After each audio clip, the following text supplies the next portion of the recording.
Bonjour, c'est Lionel, le baladeur au fil de l'eau. Je propose aujourd'hui un cheminement le long de la Marne et du canal de Chalifert. Nous découvrirons Meaux qui ne manque pas de charme. Nous comprendrons aussi pourquoi, dans cette région d'Île-de-France, la Marne a été canalisée sur son parcours. Bonne découverte! Partant de Varennes, nous allons visiter Meaux après avoir suivi la Marne. Nous décrirons les canaux de Cornillon et de Chalifert à Meaux. Puis nous filerons vers Condé-Sainte-Libière, Esbly et Coupvray pour retrouver la Marne à Chalifert. Nous commençons donc à suivre la Marne à Varennes, là où les champs de blé ont remplacé les champs de bataille de la Marne en septembre 1914. Ici, la Marne est parallèle au canal de l'Ourcq, qui la domine de plusieurs mètres, à gauche, caché dans la végétation.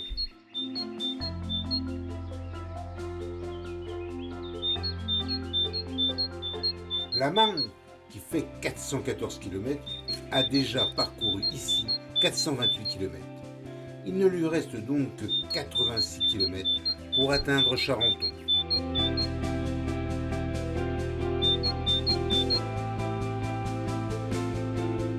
Notre rivière se dirige maintenant vers Poincy et Trilleport.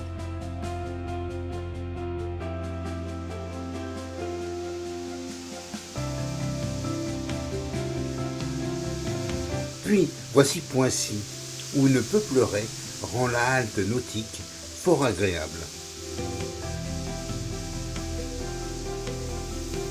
Un ancien moulin a été reconverti en une auberge.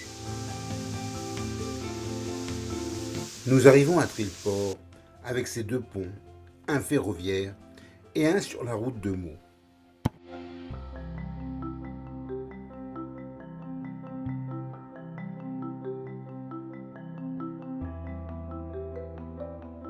Rive gauche, on observe une ancienne baignade avec un toboggan.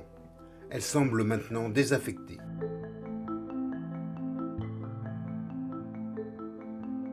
Dans un parc, seul vestige d'un château, on voit une tour pigeonnier et une plaque commémorative d'un enfant du pays, Gustave Ponton d'Amécourt, inventeur de l'hélicoptère.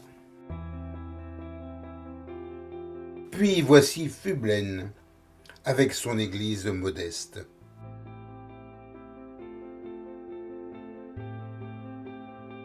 Sur les bords de la tranquille rivière, quelques pêcheurs taquinent la perche ou la carpe. Nous arrivons au parc du Paty, vaste zone humide située dans une boucle de la Marne. Ce vaste parc, classé Natura 2000, a été aménagé en 2006 pour le bien-être des gens qui sont amoureux de nature ou simplement de détente. Toutes sortes d'activités nautiques sont pratiquées à partir d'une base de loisirs, comme par exemple l'aviron ou la promenade en bateau électrique.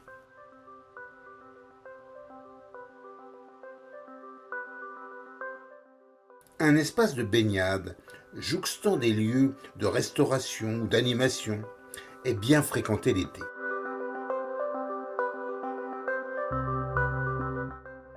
Des jardins ouvriers apportent leur couleur florale et beaucoup de bien-être à leurs usagers. Sur une surface de 150 hectares, de nombreux étangs renferment une faune diversifiée d'oiseaux, de batraciens, de poissons, etc., ainsi que de jolis spécimens botaniques. On parcourt ces zones humides sur des chemins balisés avec des haltes dans des observatoires.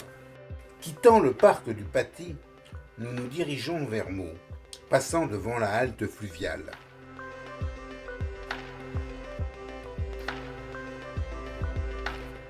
La Marne à Meaux fait une belle boucle. La ville s'est développée au cours des siècles sur cette anse de rivière qui bute sur une sorte d'éperon rocheux au nord.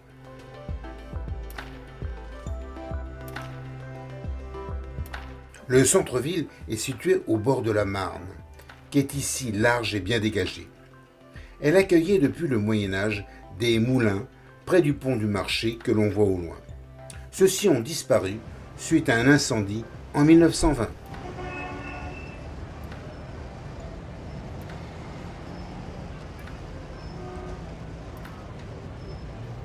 La place de l'Hôtel de Ville.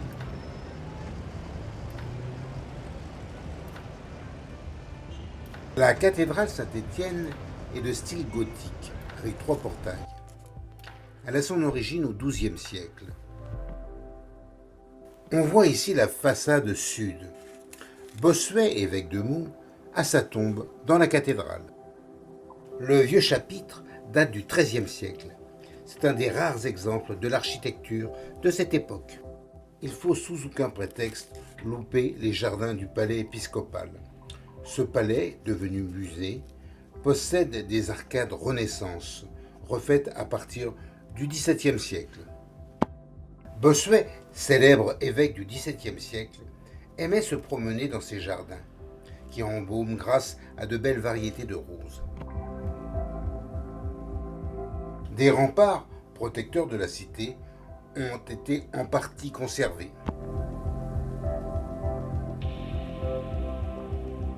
Nous continuons les bords de Marne avec vue sur le bras ouest de la boucle. La promenade des dignitaires nous montre une exposition de panneaux parlant des personnalités ayant fréquenté Meaux. Proche du pont des Fusillés, le canal du Cornillon est une ouverture coupant le méandre de la Marne. Le canal du Cornillon a été créé au XIIIe siècle pour éviter la boucle de Meaux où il y avait des moulins, donc difficilement navigables. Il était fortifié et participait à la défense de la ville, car il y avait un grand trafic commercial, les foires de Champagne. L'ancien viaduc permettant à l'avenue François Tessier de franchir ce canal a été rénové depuis longtemps. Ce canal a été désaffecté lors de l'ouverture du canal de Chalifert au XIXe siècle. On sort de l'autre côté de la boucle, près d'un barrage. Sur le bras est de la Marne, nous voici à l'écluse d'entrée du canal de Meaux à Chalifert.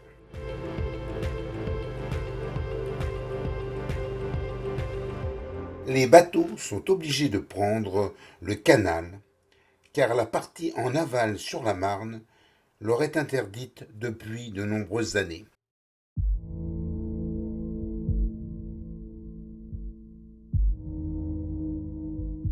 Le canal de Chalifert est une voie d'eau artificielle de 12 km qui, de plus, permet de court-circuiter la Marne et raccourcit le trajet de 16 km.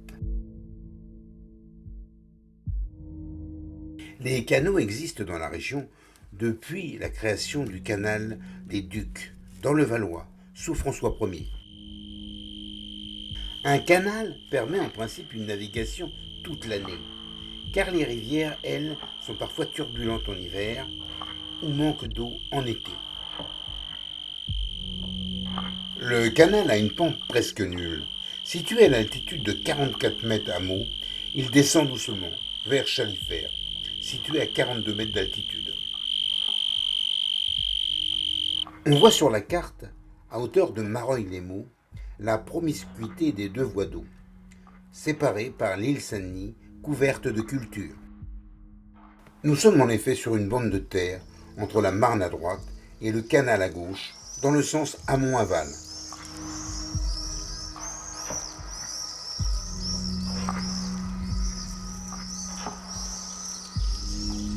Voici la passerelle de Mareuil-les-Meaux.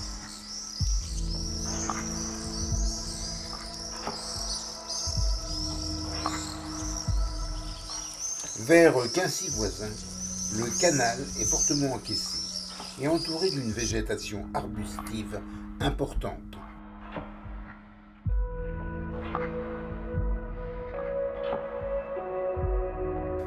À hauteur d'Esbly, on rencontre le Grand Morin, qui se divise en deux bras et passe sous le canal de Chalifert, qui lui est logé dans un bel ouvrage, le pont-canal d'Esbly.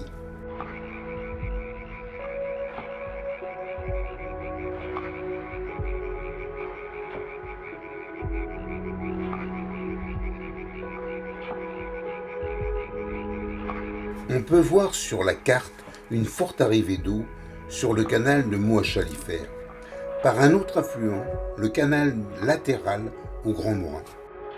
À Condé-Sainte-Libière, la Marne et le canal de Chalifert se séparent, ne voisinent plus, car ici la rivière commence un de ses nouveaux grands méandres.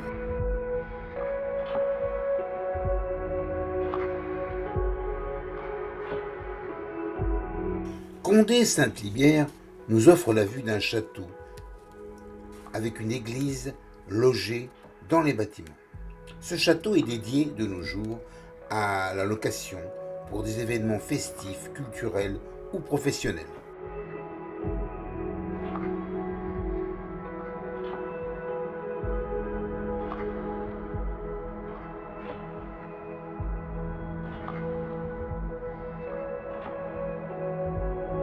À Esbly, on franchit le canal par une curieuse passerelle en bois, construite en 1850, rare pont de bois du XIXe siècle subsistant.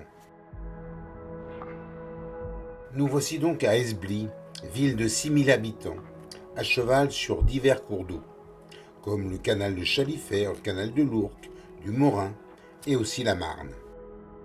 Le canal latéral au Grand Morin servait autrefois à alimenter en eau le canal de Chalifert lors des basses eaux en été.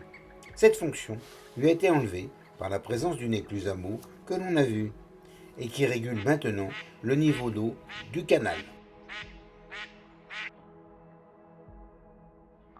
Au port d'Esbly, on remarque un empilement de pales planches en métal. Ce sont elles qui servent à consolider les berges des canaux. La région est productrice de céréales, qui sont souvent transportées par des péniches.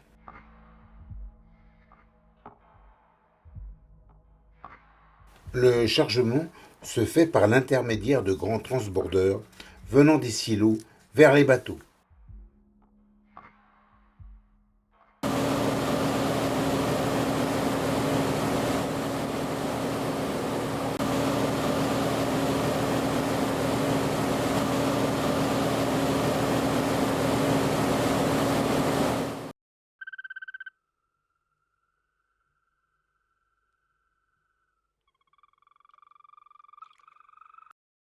Nous atteignons maintenant Coupvray. L'église de Saint-Pierre date du XVIIe siècle. Du château de 1600 construit par Hercule de Rohan, il ne reste que des ruines, ou des bâtiments communs, une orangerie et un très joli parc. Un lavoir alimenté par le rue de Coupvray a été bien restauré.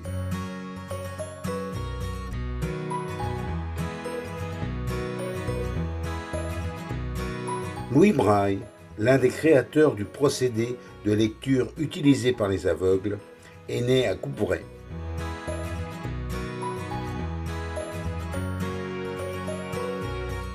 Puis c'est l'arrivée du canal dans le bas du village de Chalifert, bien à l'abri, sur la hauteur, à 120 mètres d'altitude. Nous trouvons une seconde écluse sur le canal qui régule le niveau de l'eau et permet l'accès vers la Marne. Le village étant sur un promontoire, il a fallu créer un tunnel pour les bateaux pour passer cette butte de Chalifert.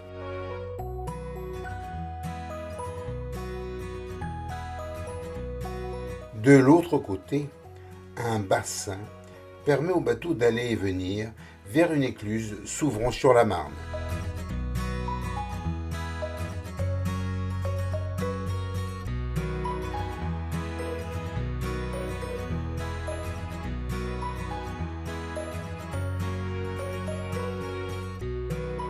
Voici la Marne retrouvée à Dampart.